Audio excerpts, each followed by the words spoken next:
Spitali Rajonal i Kukësit kërkon që marrëveshja e bashkëpunimit në fushën e shëndetësisë me Spitalin e Prizrenit të rishikohet dhe të ribëhet për shkak të afërsisë gjeografike mes së dy qyteteve dhe nevojave në rritje të pacientëve.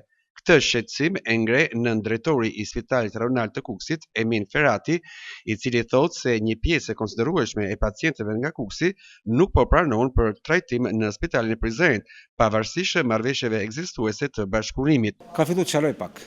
Nuk është siç ka qenë. Pse? Kjo ka të bëjë edhe për shkak të drejtuesve të Prizrenit. Shumë të smur ata nuk është se na i kthejnë një pjesë. Nuk e di pse. Dikon kjo natyrisht. Po natyrisht dikon. Kështu që duhet të ribëhet marrëveshja me Spitalin e Prizrenit për shkak të afërsisë që ka me Kuksin.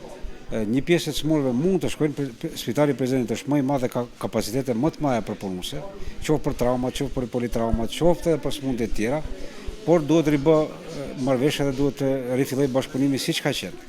Kujtojmë se gjatë vitit 2025 mbi 3200 është numri i vizitave specialistike të kryer në Spitalin e Prizrenit për qytetar të Kukësit, ndërkohë më shumë se 20 pacientë nga Kuksi trajtohen rregullisht me hemodializë në këtë spital 3 herë në javë.